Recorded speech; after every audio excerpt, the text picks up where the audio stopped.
I am too shy to speak. I've heard it a million times over these years from myself, from my clients. I get it. Listen, you do not have to be an extrovert with a big personality to be great on stage. In fact, some of the most impactful speakers around, some of the best presentations I've ever seen are from introverts or people who consider themselves shy. The secret to being a great speaker isn't about a personality type. Sometimes we just have to learn a few skills to get more confident on the stage. Let's discuss. Hi, I'm Jessica, and I help small business owners and CEO leaders use speaking to scale their impact and grow that business they've worked so hard to build. I'm also an absolute introvert who's been speaking publicly for the last 16 years, so I get it if you're a little bit nervous about speaking on stage. Hi, friend. We're in it together. If you are feeling some hesitation or nervous feelings around showing up and speaking as the face of your company, that's completely normal and maybe a good thing. It shows that you care about the work that you're doing. But so often we feel nervous or shy about speaking because we get stuck in this comparison trap, this cycle of what if and looking at others. And we think, what value would I bring to them? What could I speak about that's going to help them? First, you have so much value to share. Let me make that clear. But two, that's most likely not the audience you should be speaking to. The people you've been called to serve, you know in and out. Those are your people, your clients, your customers, and you've been serving them confidently for years. Showing up on a stage and speaking to them is just you serving them in a new format. When I look at all of the conversations I've had with clients over the years around our fears and thoughts about speaking and showing up in our business, so often those thoughts tend to revolve around statements like, what will they think of me? What if I mess up? What if they don't like me? And while those are valid statements, and I've definitely asked myself them before, we got to switch those thoughts, right? We show up on stage and share our message because we want to leave our audience better than we found them. So if we can take those thoughts that we're saying, like, what will they think of me? What if I trip and fall and face plant? I definitely think about that all the time. What if we started asking ourselves, what does my audience need from me? What difference am I going to make on that stage? What will this audience be able to do? What will they know? What will they learn that they didn't know or couldn't do prior to this presentation? When we focus on the transformation we're going to provide rather than how we think somebody might like or not like or think about us, our energy that we bring to that stage is completely different. So if you find yourself in that cycle of wondering, what if? I want you to focus on what will be possible for your audience. What will you make available for them? Make this as clear as you can. Don't just say, oh, it's going to be a great talk. No, I want you to dive down deep into the impact you're going to make for the audience. While all of these thoughts and statements that we say to ourselves are great and are definitely going to help, I am a very analytical person and like to look at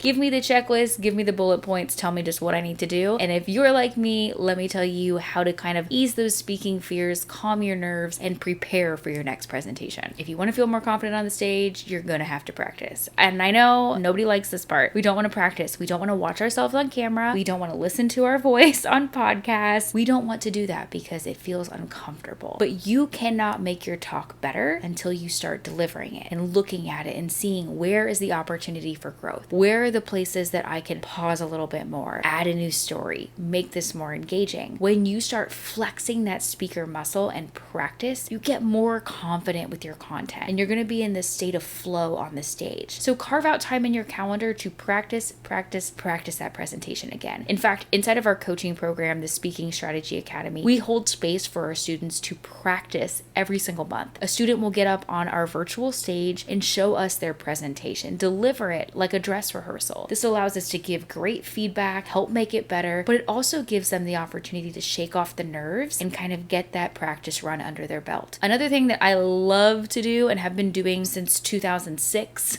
is creating a presentation prep routine. You really want to get into a routine, a practice of what you do before you step on the stage. Now that routine is going to look very different for all of us, but we should each have one. Now this could be the playlist that you listen to. You might want to dance around and get yourself hyped up. Maybe there's an excerpt from a book that you like to read. For me, it is a playlist. I like to block my calendar ahead of speaking, get ready really slow with the music on, and while I'm doing my makeup and getting ready and listening to songs that put me in a really good mood, I'm thinking about my audience. I'm going through that cycle of what difference is this going to make? What do they need from from me? How do I need to show up as my best self for them? And that starts I don't want to say tricking my body, but starts tricking my body, but it's signaling to let me know it's almost go time. You're going to put that introvert hat on just for a little bit, Jess. And I know I'm good to go. I know it's a safe place. And when I'm done, I'm done. So for you, what are the things that you might do ahead of a presentation to get yourself in the zone? How can you create a routine to prepare yourself for the stage? If you're getting started with adding speaking to your business, my biggest encouragement to you can be start where you are. Starting with speaking doesn't mean you have to start on a giant stage in front of thousands of people. You could start with podcast interviews. You could start with live streams, even just showing up in your Instagram stories or creating YouTube videos like this. When you can start taking these baby steps to strengthen that speaking muscle, when you do step onto a stage in front of 5, 10 people, 500 people, 5,000 people, you're going to be more confident. Your body's going to know what to do, and you're going to know that the words that you share, the message you bring is impactful to others, because this is not the first time you've delivered it. So should you add speaking to your business, even if you're nervous or scared or shy or an introvert? At the end of the day, the choice is yours. Do you want to show up and serve your people in a bigger way? Do you want to make a bigger impact in the world? Or would you rather wonder, what if I did? I don't really like to leave anything on the table. I know that life is incredibly short. And for me, there are a lot of people in the world who do not have the opportunity to do what we're doing. People who have left us and will never get this chance. And for me, giving up or saying no or throwing in the towel because of my own fears or hesitations, it's just not enough for me. I'm going to do it, and I'm going to do it scared. So I'm going to invite you to join me, and let's do it scared together. Being shy is not an excuse to halt our own impact. We can get out in the world and do great things. If this feels like a bit of release to you, I hope it has. Do me a favor and hit this video on your screen so you and I can chat about how we're going to use speaking to scale your business in a way that protects your heart and makes you feel really good about the work you're doing.